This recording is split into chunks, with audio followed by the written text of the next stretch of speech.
Star Wars theory changed. This is a comment I see a lot on TikTok, Twitter, Instagram, YouTube, and any other social media.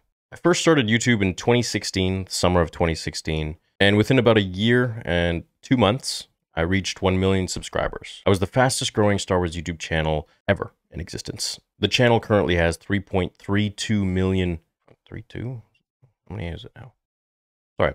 The channel currently holds 3.3 million subscribers, which marks the biggest fan Star Wars page on the face of the internet. And that goes for Instagram, YouTube, TikTok, Twitter, whatever it may be. So I'd like to discuss and address this comment that I see a lot of. Now, typically the common thing, these haters, which I don't really like to call them haters. I just think they're misinformed, or they don't really know who I am. I find most of them actually don't even watch my channel. And when I've asked, show me an example of something, none of them are able to ever come up with something substantial or even any evidence. They say, no, I don't bother watching you. And I'm like, well, maybe that's the problem. So it usually comes in, a few different reasons. The top two that I find are, he let fame get to his head. And the other one is, his crappy fan film got to his head. Either way, something got to my head, apparently, that I'm not aware of. And then, of course, the third one, which is the obvious one, money got to his head, but we're going to address those really quickly, and then we'll move on. So let's address the first one, fame. I'm not famous. I don't see myself as famous. I make Star Wars videos on YouTube. Brad Pitt? That's famous. Tom Cruise?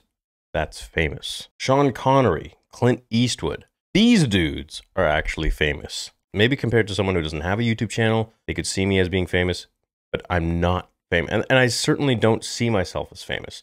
And I'm going to tell you why. My philosophy, and my whole life, this has probably been a downfall, but maybe a good thing, is that no matter how I see myself, I know that out there is someone who is always better looking, more successful, smarter, has so much more going for them than I have or ever will. There's always a bigger fish.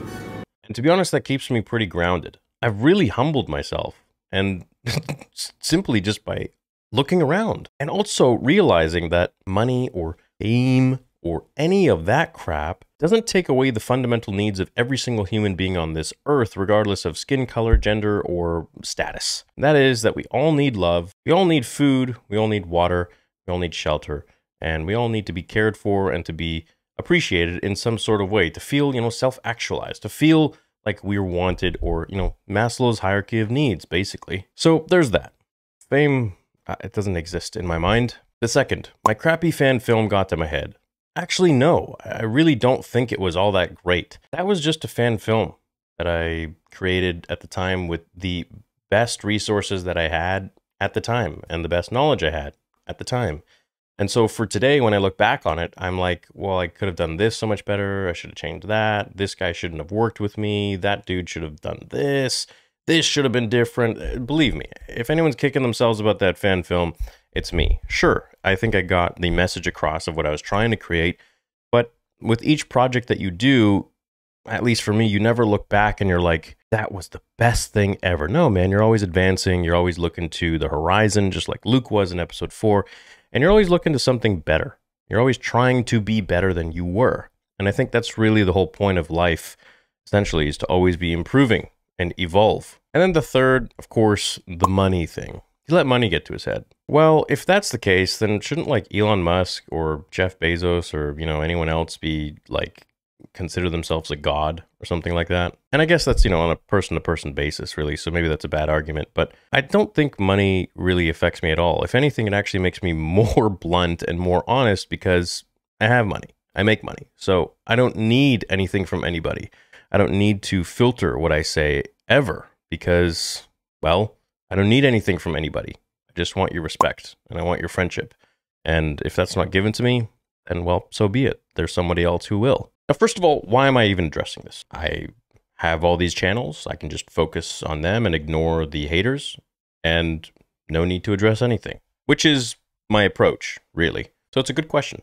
And I must say the reason for that is because I appreciate everyone who has come to watch my videos or talk about me, even if it's in a less than great way. And just as the numbers I touted were impressive and the statistics are great and true, with that comes also the most negativity and the most toxicity and the most bullying online. People seem to think that if you have a large channel or you have money or success or whatever it might be, then you aren't a human. Then you are some sort of corporate entity that doesn't have feelings. Now, this isn't some sort of a boo-hoo video because I feel like I have some of the, now, after about 7 years, thickest skin on YouTube. And this has greatly benefited my life as a whole because I used to have pretty paper-thin skin, a very fragile ego. And I think being on YouTube, it has completely just changed my perspective of myself, of others, and overall the world. So much so that the reason I'm making this video, coming full circle to the answer of the question I proposed, is that I appreciate and love every single person who has ever come across my content or even talks about me. And that goes for the ones who talk ill about me too. So if you are one of those people, I don't hate you. I appreciate you for talking about me, increasing the viewability of my channel and what I'm doing and everything I'm trying to promote on my channel, which is Star Wars. And while I talk more about Star Wars, I find there are more people that are actually talking about me than Star Wars itself. And in turn, grants them much more views than their own Star Wars content. And that's not a jab. That's just me being real and what I've really noticed when I observe their channels and their pages and their TikTok platforms and whatever it may be. So I understand how lucrative it may be to be actually chasing clicks in that sense, which is what many people like to define me as. So let's revert back to the explanation here. Star Wars Theory changed. He used to be my favorite Star Wars YouTuber, my favorite content creator, but he's just changed over the years. And now I hate him. And I'm being really polite because there are some of the most nasty, mean comments that if I were maybe a few years ago more fragile, just been, in a whole tough about it. But today I'd like to address these comments in one final video. Let's look at everything as a whole. I was one way and apparently now I've changed. Now, for the subscribers that have been with me since the beginning and love my content and don't see any change whatsoever, I applaud you guys. I love you guys. Let's go back to 2016. This was when The Force Awakens came out, Rogue One was about to come out in a few months, and Star Wars was back. It was at a peak. People were really interested. Episode 8 hadn't come out. I mean, Rogue One hadn't even come out, as I said. Theories were on the rise, and hence Star Wars Theory was born. From 6 years old, I had been watching Star Wars, and I've been pondering different theories and having fun with it, just like any other Star Wars fan. So when the time came to making the channel, you can basically think of it like a dam behind a massive brick wall. And I just smashed that wall down, and all these theories just flooded out because I'd been thinking about them for, what, 20-something years? Yeah, about 20 years at that point, because I was 26 when I started the channel. And now I'm 33, and Star Wars Theory has changed. So back at that point, before episode 8 came out and 9 came out, and all of the valid evidence from Daisy Ridley and everyone else regarding the sequel trilogy, what I know of George Lucas's opinion on the sequel trilogy from people I know who are close with him and people I know who know people that he knows, many different sources that confirm his opinions of the sequel trilogy, which have all changed my opinion on everything going forwards in Disney's acquisition of Star Wars and the overall trajectory and direction going forwards.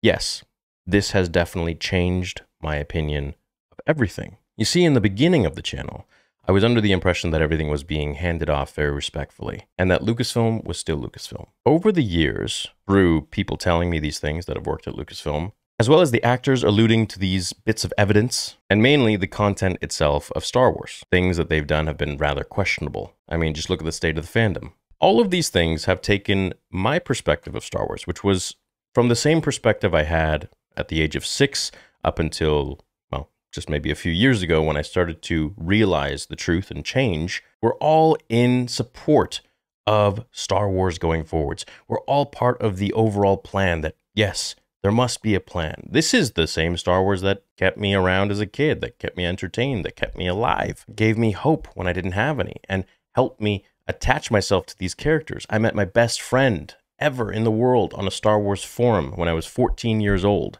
We later went on to visit each other, hang out, and we're still best friends to this day. Star Wars gave me a close connection with my father. Star Wars gave me a close connection with my mother, my friends. It gave me a close connection with myself, my identity, and helped me become a better person by connecting with these characters. And in tough situations in life, I'd say, well, what would Luke Skywalker do? And then later on, what would Anakin do?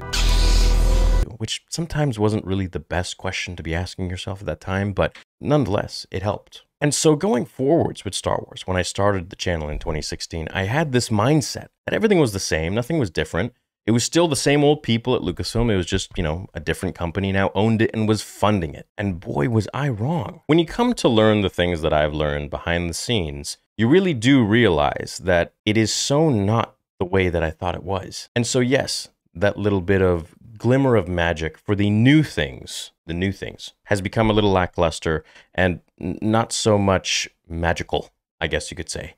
But that's because I feel like I'm doing the dirty work. I feel like I'm putting the magic in something that has been sucked dry. And so instead of backing up these kinds of poor decisions with the writing, with the sequel trilogy, or the mismanagement of Star Wars going forwards with certain decisions regarding the Kenobi show and any other projects that I find to not be as authentic as what George Lucas would have created, I am very critical and I'm very protective of George Lucas and of that original story of Star Wars, the first 6 movies. And of course, the Clone Wars. So for me, yes, I do feel like my perspective of things has changed with the new Star Wars, with the Disney Star Wars. And I know the people at Lucasfilm hate that term, but a lot of the people at Lucasfilm aren't really Lucasfilmians anymore. They're more so Disney executives or Disney people that have been hired to now infiltrate the place, infiltrate the studio. And I know this from many of the people who have worked at Lucasfilm for decades that have been absolutely let go and fired once Disney took over and interjected their own people with their own agendas and their own ideas.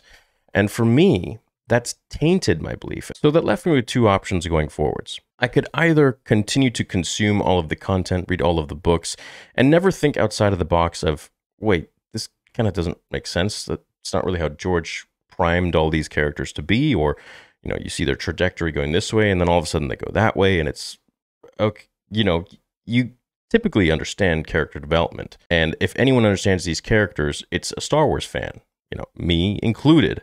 And I've studied these characters to the point where it's not just a movie anymore. This is now a connection with myself, my parents, my friends, and my life. So I hold these extremely close and dear to me so that when they are mistreated in my mind and in the minds of so many other fans, I am very protective of it. So I want to call it out. I can't just sit there and say, hey, this is the way it is because of this and this. Well, no, it doesn't really make sense. When Vader goes to Exegol and sees the Super Star Destroyers that are like Death Stars, ends up dying, and we know the Force ghost of Anakin exists, and in 30 years never once mentions to Luke that, yo, there's an Exegol out there, and Palpatine's still around, and he's got Star Destroyers that could all destroy planets each. It kind of makes you wonder, where is the overall comprehension of Star Wars as a linear story? Where's the teamwork? It kind of seems like, you got this team doing one thing over here. This dude's doing something else. This girl's hired here to do this. And they're all going off in their own story of what they think Star Wars is, but that's not really how it's supposed to be, I don't think. I mean, maybe I'm wrong. Maybe I'm just some crazy fan. And maybe I have changed. But you know what I haven't changed on is my integrity and my ability to understand what George's story was supposed to be, and to know that when I see an actor like Daisy Ridley saying, well, there was really no plan for my character, I didn't really know who she was going to be until the end of Rise of Skywalker, and they change it on a whim, that to me shows they didn't really have a plan at all. There's supposed to be a concrete outline. So then when I talk about it, I get, well, but George Lucas changed his mind on several different things. Yes. The creator of Star Wars, the man who created this entire story, was allowed to change certain dialogue, certain scenes, and certain meanings on set the day of filming to better fit his story of Anakin Skywalker being the chosen one. He is the main character in Star Wars. So when you get someone who has purchased Star Wars, an entity, Disney, and they're now trying to continue his story with others who don't really understand the fundamentals of what George was doing and wants to take his characters and veer it off into some weird, sick explanation, it really just makes me question the company as a whole and kind of like what are you doing? This is not what George would have wanted. So yeah, and then of course there's the other option where I could completely just ignore all that and try to just consume everything. And so I feel I have a moral responsibility to myself, my younger self, and what I stand for and what my channel stands for, to not perpetrate that kind of behavior and to stand up for something and someone who has changed my life so much. Now, could I be dogmatic and narrow-minded and just say, hey, this is all Star Wars now. This is where it is. Of course, absolutely. But I feel like that would be more disingenuous, and I would just be trying to rake in the cash and put on this sort of facade that I'm all for everything going on and trying to make sense of something that really doesn't make sense. Just for what? So I could be part of the group, be invited to things? I don't need to do that. I don't want to do that. And I will never choose to do that. I will always choose to be me, and I'll always choose to be a voice for you guys who have really set me up here, who have put me here. Sure, I released content, but if no one watched it, no one was talking about me, I wouldn't still be around. I wouldn't be making this video. So yes, Star Wars Theory has changed in the sense that I feel like I'm a little more realistic now, a little more insightful, and a little more true to myself and George Lucas' Star Wars. And I think that'll only make the fan fictions, the theories, comic book explanations, bringing them to life, the animations, fan films, reactions, watch parties, and breakdowns, all that much better and more real. Thanks for watching this video today and my thoughts on everything. Hope you have a fantastic day. I appreciate you very much. And remember, the Force will be with you always.